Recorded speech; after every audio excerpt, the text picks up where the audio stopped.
What are we doing here? And where are we gonna go? It's like we just woke up one morning, and then it's welcome to the show. Don't ask any questions, just go with the flow. Make as much money as you can, and try your best not to get broke. Copy everything you see on the TV, from the hairstyles to the clothes, and don't think too often, just do exactly as you're told. And if you ever get confused, then just turn towards the alcohol.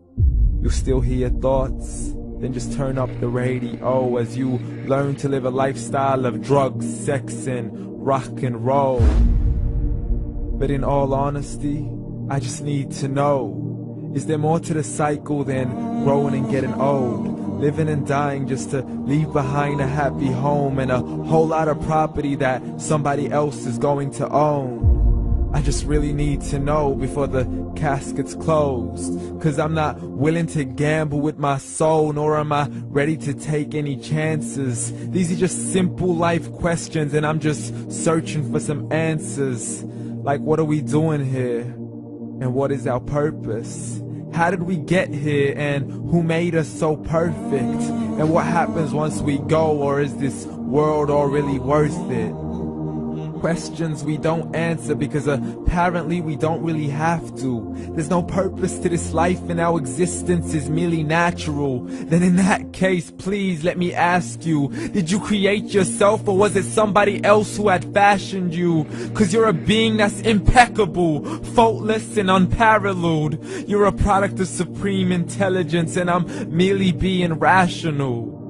For there isn't a camera on this earth that can come close to the human eye, nor a computer that can compete alongside the human mind. And if the whole world was to come together, we wouldn't be able to create a single fly. So many signs, yet we still deny. As science tries to justify that all this could come from none, when it's a simple sum. 0 plus 0 plus 0 cannot possibly ever give you 1. So from where did all this order come? For everything has its origins, a maker, a creator of its own. I mean, the only reason you're watching this video is because somebody had to press upload. So we can believe in the Big Bang, but I'd rather believe in He who caused it to explode. Allah, the creator of everything, along with every single soul. The ever-living, the master, the only one who is in control. Unlike his creation, beyond our imagination. And no, he's not a man, nor does he have any partners in association. He's on his own. And no, he did not ever leave us alone. Just like every manufacturer, he left us with an instruction manual. The Quran and Islam, and I'm sorry to jump to conclusions, but it's the only one possible. The only definition of God is the one and only supreme being. It's logical, a book with 0 contradictions, with miracles that are both scientific and historical, all revealed over 1400 years ago.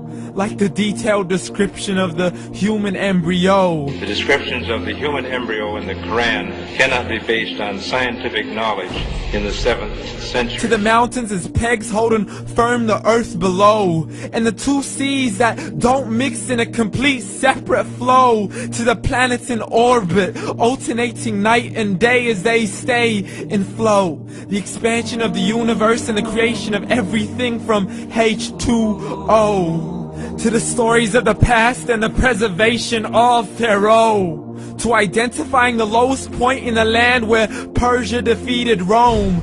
The gushing fluid that created man in the glands between the ribs and the backbone. And not a word has changed, it's still the same. So please explain how all this was known over 1400 years ago. To a man who couldn't read or write, as he would recite whatever the angels spoke. And if you still don't believe, please try to come up with something that's even close. But you can't, so we took God as a mockery and his messengers as a joke. Muhammad could not read or write. How somebody who can't read or write gonna start a religion? Dismissed his scriptures as legends and tales of the ancient folk, as we live life according to our whims, desires, and hopes. saying this life is the only home we will ever know. We will live then die, then simply turn to bones. YOLO!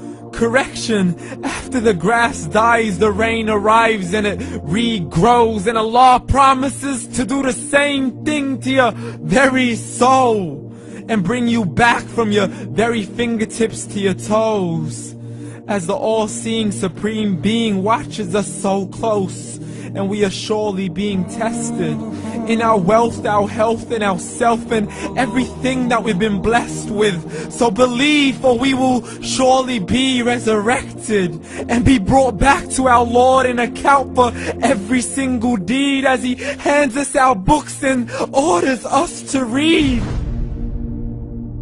From the bad to the good and everything in between. You yourself are sufficient for your own accountability, so don't be mad at me. You are the one who thought He wouldn't come back to me. I gave you a whole life long to search after me, but you were busy in all that which was temporary. So read, and glad tidings to all those who believed. And if you disbelieve, read. And don't let that day be the first day you find out what your life really means. Read.